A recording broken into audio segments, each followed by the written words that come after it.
چپ ہو جاتے تھے، پھر دوسری بار کہتے تھے الحمدللہ، خطبہ شروع کر دیا۔ لوگ کہتے ہیں اب 2 بار الحمدللہ کیوں کہتے ہیں؟ کہ پہلی بار جب کہتا ہوں نا تو پوری دنیا کے جو ولی ہوتے ہیں اپنے اپنے گاؤں میں، اپنے اپنے شہروں میں، اپنے اپنے دیہاتوں میں، اپنے اپنے گھروں میں پہلی بار کی الحمدللہ سن کر سارے کام چھوڑ دیتے اور اٹینشن ہو کر کے خطاب سننے لگ جاتے ہیں۔ بے شک، یعنی پہلی بار کی الحمدللہ وہ ان کو مخاطب کیا جا رہا ہے، اب خطاب شروع ہو گیا، اللہ کے شکر سے خطاب۔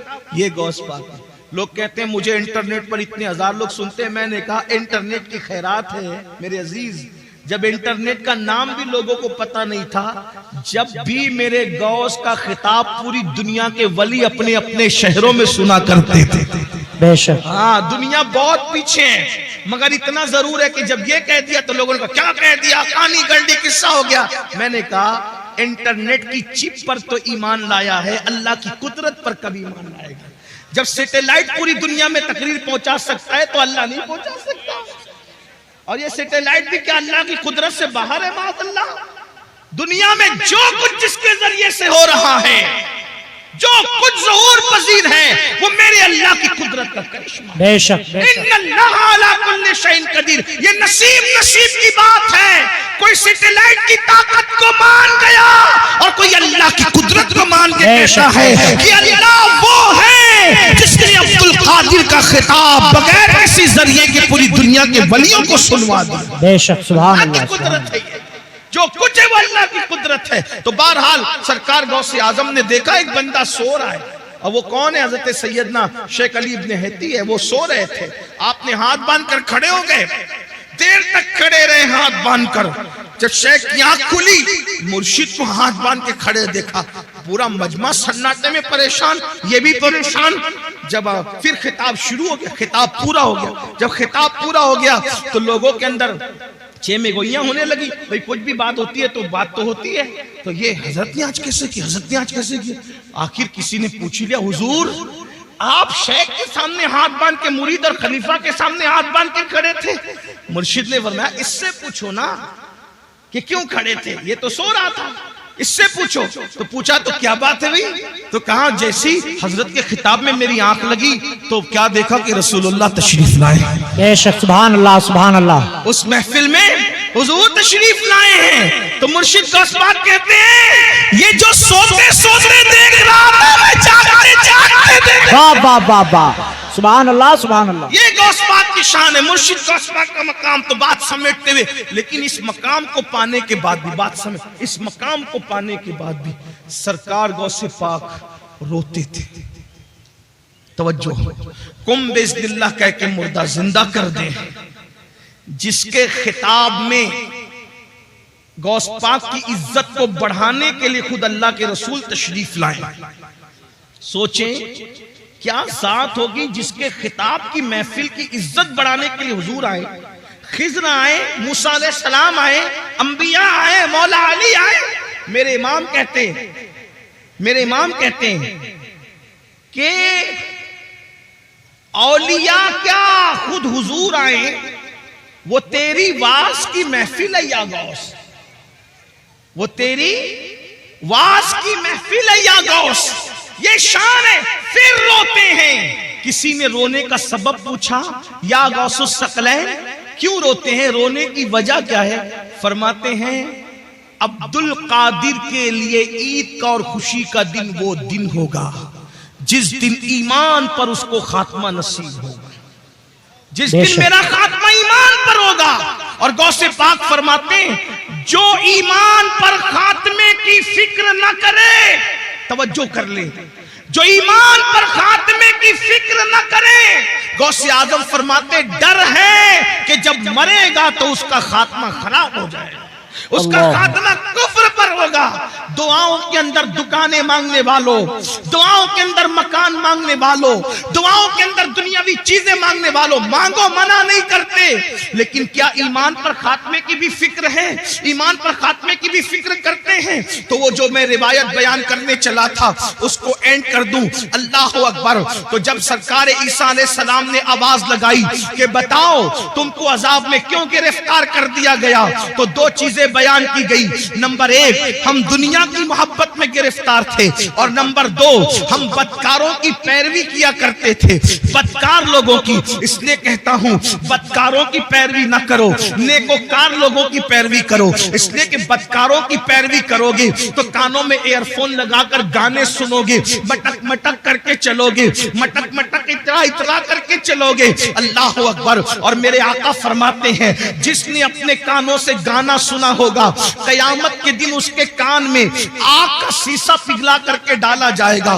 بدکاروں کی پیروی نہ کرو، نیکوکاروں کی کرو۔ نیکوکار لوگ قرآن کی تلاوت سنتے ہیں، نیکوکار لوگ نعتیں سنتے ہیں، بدکاروں کو آئیڈیل نہ بناؤ۔ میرے آقا علیہ السلام کے دیوانوں، ہم لوگ اس پہ نعرہ لگاتے ہیں کہ 40 سال غوث پاک کے ایسے گزرے کہ عشاء کے وضو سے آپ نے فجر کی نماز پڑھی، ہر رات وضو کرتے تھے اور عشاء اس کی وضو سے ہی فجر پڑھتے تھے، یعنی پوری رات آپ عبادت میں رہتے تھے۔ میں کہتا ہوں کم سے کم غوث پاک کو آئیڈیل بنا لو، اور آپ اور ہم عشاء کے وضو سے فجر نہیں پڑھ سکتے، کم سے کم قادری ہونے کی نسبت سے عشاء کے وضو سے عشاء ہی پڑھا کریں اور فجر کے وضو سے فجر ہی پڑھا کریں۔ میرے بھائیوں، موت آنے والی ہے، گھاٹی سے گزرنا ہے، قبر میں جانا ہے۔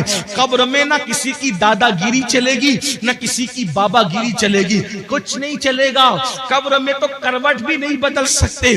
بدکاروں کو آئیڈیل بنانے والوں، آج اگر ڈائلاگ بازی بھی، گفتگو میں بھی ڈائلاگ بازیاں ہوتی ہے تو ہیرو کے اسٹائل میں بات کرنے کا طریقہ بھی ہیرو۔ میں کہتا ہوں کیا رسول اللہ کا طریقہ نبھایا؟ معاذ اللہ۔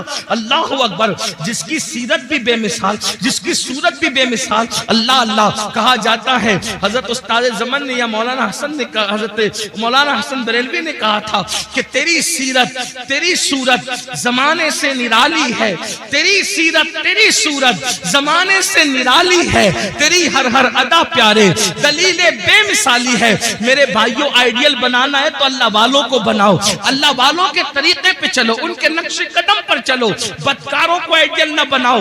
عذاب میں گرفتار ہو کر کے اللہ پر اوندے پڑے رہ گئے، اور پھر سرکار عیسیٰ علیہ السلام کہتے ہیں یہ تمہارے جو دوسرے لوگ مردہ پڑے ہیں یہ کیوں نہیں بولتے اور تم کیوں بول رہے ہو؟ تو اس نے کہا حضور دراصل یہ اس لیے نہیں بولتے کہ اللہ کے فرشتوں نے ان کے منہ کو آگ کی لگام سے جکڑ دیا ہے، اب یہ کلام نہیں کر سکیں گے، یہ بات نہیں کر سکتے، ان کے منہ آگ کی لگام سے جکڑے گئے ہیں۔ اللہ اکبر۔ پھر آپ نے فرمایا کہ تو کیوں بول رہا ہے؟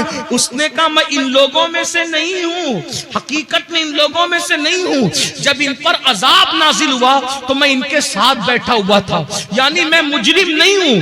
عذاب نازل ہوا تو ان کی صحبت میں بیٹھا ہوا تھا، ان کی صحبت کی وجہ سے مجھ پر بھی اللہ کا عذاب آ گیا، یعنی مجرم نہ ہو کر صرف گنہگاروں کی دوستی اور صحبت کی وجہ سے میں بھی اللہ کے عذاب میں گرفتار ہو گیا۔ اور وہ کہتا ہے عیسیٰ دعا کرے کہ میرے لیے نجات ہو، کیونکہ اللہ نے مجھے جہنم کے کنارے پر الٹا لٹکا دیا ہے، اور اب میں نہیں جانتا کہ مجھے جہنم میں ڈالا جائے گا یا مجھے چھوڑ دیا جائے گا۔ آپ مجھے بتاؤ میرے بھائیوں، جو گنہگاروں کی صحبت میں رہے ان پر بھی عذاب آتا ہے۔ آج ہمیں کیا ہو گیا؟ موبائل کے اسکرین پر آپ کیا رکھ رہے ہو؟ موبائل کے اندر کیا رکھ رہے ہو؟ نشے کو پرموٹ کر رہے ہو۔ نشہ ہماری محلوں میں، ہمارے گاؤں میں، ہمارے دیہاتوں میں، ہمارے علاقوں میں پھیلایا جا رہا ہے، اور سازش کے طور پہ پھیلایا جا رہا ہے۔ ہم اس میں مبتلا ہو رہے ہیں۔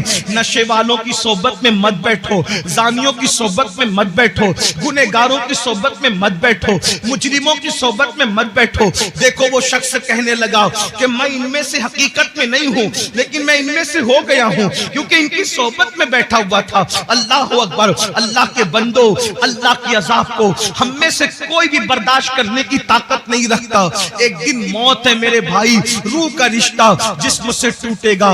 یہ رنگین سے گال، یہ خوبصورت سے گال، یہ گلاب کی طرح کھلتے ہوئے رخسار، یہ قبر کے کیڑوں کی غذا بنیں گے میرے بھائی۔ اپنے بازوؤں پہ جو تو اترا رہا ہے اس کو قبر کی مٹی کھائے گی میرے بھائی۔ اللہ اکبر۔ قبر کی منزل بڑی کٹھن ہے۔ میرے آقا علیہ السلام نے ایک حدیث میں بیان فرمایا جس کا مفہوم ہے کہ بنی اسرائیل میں ایک مزدور تھا اس کے سر پر لکڑیوں کا گٹھا رکھ کر کے گھر پہنچانے کے لیے دیا گیا، اس کے دانت میں کچھ اٹک گیا تو اس نے اس لکڑی سے نکال کر خلال کر لیا، تو اس پر بھی اس کی پکڑ ہوگی اور اس کو عذاب دیا جائے گا۔